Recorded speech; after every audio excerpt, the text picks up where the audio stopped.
Good morning, everybody. Here's part 3 of the one and only Ivan. Enjoy. Picasso. Mac gives me a fresh crayon, a yellow one, and 10 pieces of paper. Time to earn your keep, Picasso, he mutters. I wonder who this Picasso is. Does he have a tire swing like me? Does he ever eat his crayons? I know I have lost my magic, so I tried my very best. I clutch the crayon and think. I scanned my domain. What is yellow? A banana. I draw a banana. The paper tears, but only a little. I lean back and Mac picks up the drawing. Another day, another scribble, he says. 1 down, 9 to go. What else is yellow, I wonder, scanning my domain. I draw another banana, and then I draw 8 more. 3 visitors. 3 visitors are here. A woman, a boy, a girl. I strut across my domain for them.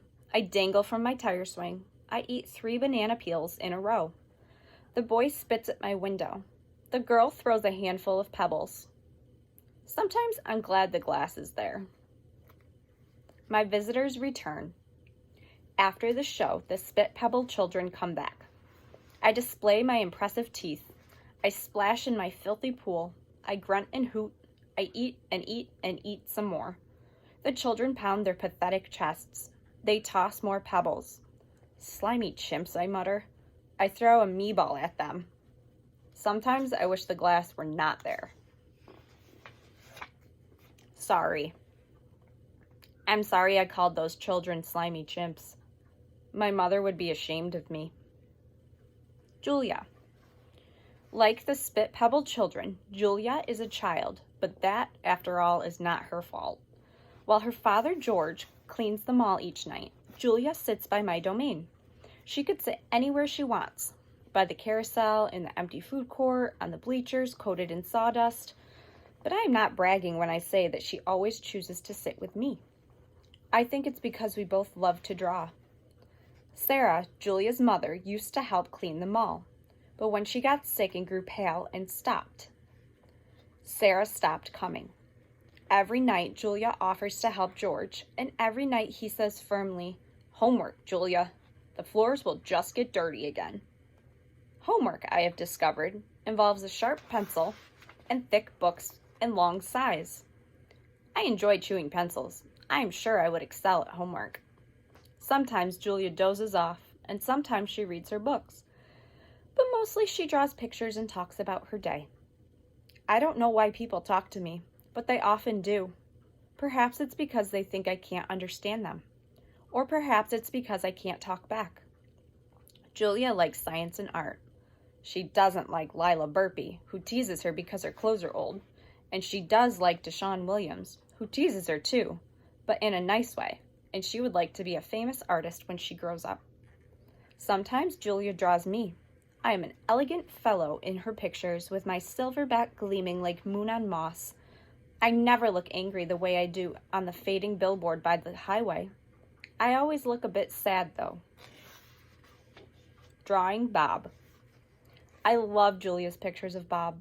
She draws him flying across the page, a blur of feet and fur. She draws him motionless, peeking out from behind a trash can, or the soft hill of my belly. Sometimes in her drawings, Julia gives Bob wings or a lion's mane. Once she gave him a tortoise shell. But the best thing she ever gave him wasn't a drawing. Julia gave Bob his name. For a long time, no one knew what to call Bob. Now and then a mall worker would try to approach him with a tidbit. "Here, doggy," they'd call, holding out a french fry. "Come on, Pooch," they'd say. "How about a little piece of sandwich?" But he would always vanish into the shadows before anyone could get too close. One afternoon, Julia decided to draw the little dog curled up in the corner of my domain. First she watched him for a long time, chewing on her thumbnail. I could tell she was looking at him the way an artist looks at the world when she's trying to understand it. Finally, she grabbed her pencil and set to work. When she was finished, she held up the page. There he was, the tiny, big-eared dog. He was smart and cunning, but his gaze was wistful. Under the picture were 3 bold, confident marks, circled in black. I was pretty certain it was a word, even though I couldn't read it. Julia's father peered over her shoulder. That's him exactly, he said, nodding. He pointed to the circle marks. I didn't realize his name was Bob, he said. Me either, said Julia. She smiled. I had to draw him first. Bob and Julia. Bob will not let humans touch him. He says their scent upsets his digestion. But every now and then I see him sitting at Julia's feet. Her fingers move gently just behind his right ear. Usually Mac leaves after the last show. He is in his office working late. When he's done, he stops by my domain and stares at me for a long time while he drinks from a brown bottle. George joins him, broom in hand, and Mac says the things he always says. How about that game last night? And business has been slow, but it'll get better. You'll see. And don't forget to empty the trash can. Mac glances over at the picture Julia is drawing. What are you making? He asks. It's for my mom, Julia says. It's a flying dog. She holds up her drawing, eyeing it critically. She likes airplanes and dogs. Mac murmurs, sounding unconvinced. He looks at George.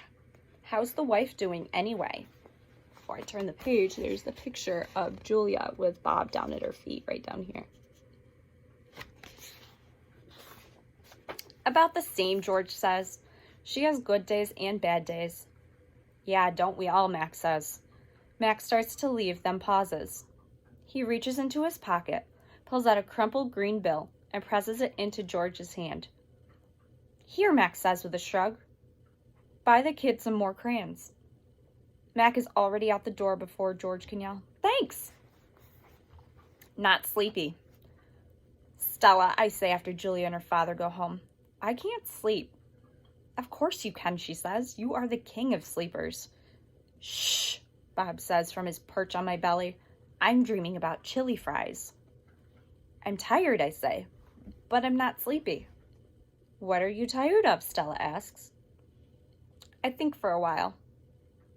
It's hard to put into words. Gorillas are not complainers. We're dreamers, poets, philosophers, nap takers. I don't know exactly. I kick at my tire swing. I think I may be a little tired of my domain. That's because it's a cage, Bob tells me. Bob is not always tactful. I know, Stella says. It's a very small domain. And you're a very big gorilla, Bob adds. Stella? I ask. Yes. I noticed you were limping more than usual today. Is your leg bothering you? Just a little, Stella answers. I sigh. Bob resettles. His ears flick. He drools a bit, but I don't mind. I'm used to it. Try eating something, Stella says. That always makes you happy. I eat an old brown carrot. It doesn't help, but I don't tell Stella. She needs to sleep. You could try remembering a good day, Stella suggests. That's what I do when I can't sleep. Stella remembers every moment since she was born. Every scent, every sunset, every slight, every victory. You know I can't remember much, I say. There's a difference, Stella says gently, between can't remember and won't remember. That's true, I admit. Not remembering can be difficult, but I've had a lot of time to work on it. Memories are precious, adds Stella. They help tell us who we are. Try remembering all your keepers. You always liked Carl, the one with the harmonica? Carl, yes. I remember how he gave me a coconut when I was still a juvenile. It took me all day to open it. I try to recall other keepers I have known, the humans who cleaned my domain and prepared my food and sometimes kept me company. There was Juan, who poured Pepsis into my waiting mouth, and Katrina, who used to poke me with a broom when I was sleeping, and Ellen, who sang, How much is that monkey in the window, with a sad smile when she'd scrub my water bowl. And there was Gerald, who once brought me a box of fat, sweet strawberries. Gerald was my favorite keeper. I haven't had a real keeper in a long time. Max says he doesn't have the money to pay for an babysitter. These days, George cleans my cage, and Mac is the one who feeds me. When I think about all the people who have taken care of me, Mostly it's Mac I recall, day in and day out, year after year. Mac, who bought me and raised me and says I'm no longer cute. As if a silverback could ever be cute. Moonlight falls on the frozen carousel, on the silent popcorn stand, on the stall of leather belts that smell like long-gone cows. The heavy work of Stella's breathing sounds like the wind in trees, and I wait for sleep to find me. The Beetle. Matt gives me a new black crayon and a fresh pile of paper. It's time to work again. I smell the crayon, roll it in my hands, press the sharp point against my palm. There's nothing I love more than a new crayon. I search my domain for something to draw. What is black? An old banana peel would work, but I've eaten them all. Knot tag is brown. My little pool is blue. The yogurt raisin I'm saving for this afternoon is white, at least on the outside. Something moves in the corner. I have a visitor. A shiny beetle has stopped by. Bugs often wander through my domain on their way to somewhere else. Hello, Beetle, I say. He freezes, silent. Bugs never want to chat. The beetle's an attractive bug with a body like a glossy nut. He's black as a starless night. That's it, I'll draw him. It's hard making a picture of something new. I don't get the chance that often.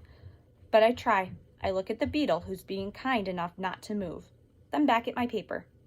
I draw his body, his legs, his little antennae, his sour expression. I'm lucky. The beetle stays all day. Usually bugs don't linger when they visit. I'm beginning to wonder if he's feeling all right. Bob, who's been known to munch on bugs from time to time, offers to eat him. I tell Bob that won't be necessary. I'm just finishing my last picture when Mac returns. George and Julia are with him. Mac enters my domain and picks up a drawing. What the heck is this, he asks. Beats me what Ivan thinks he's drawing. This is a picture of nothing. A big, black nothing. Julia's standing just outside my domain. Can I see? She asks. Mac holds my picture up to the window. Julia tilts her head. She squeezes one eye shut. Then she opens her eye and scans my domain. I know, she exclaims. It's a beetle. See that beetle over there by Ivan's pool? Man, I just sprayed this place for bugs. Mac walks over to the beetle and lifts his foot. Before Mac can stomp, the beetle skitters away, disappearing through a crack in the wall. Mac turns back to my drawings. So, you figured this is a beetle, huh? If you say so, kid. Oh, that's a beetle for sure, Julia says, smiling at me. I know a beetle when I see one. It's nice. I think I have a fellow artistic around. Change. Stella is the first one to notice change, but soon we all feel it. A new animal is coming to the Big Top Mall. How do we know this? Because we listen, we watch, and most of all, we sniff the air.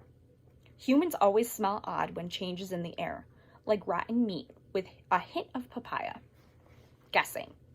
Bob fears our new neighbor will be a giant cat with slitted eyes and a coiled tail. But Stella says a truck will arrive this afternoon carrying a baby elephant. How do you know, I ask.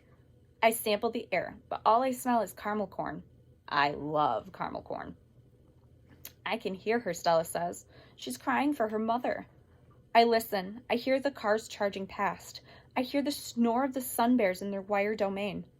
But I don't hear any elephants. You're just hoping, I say. Stella closes her eyes. No, she says softly. Not hoping. Not at all. That's it for today. I'll read more tomorrow. Have a great day, guys.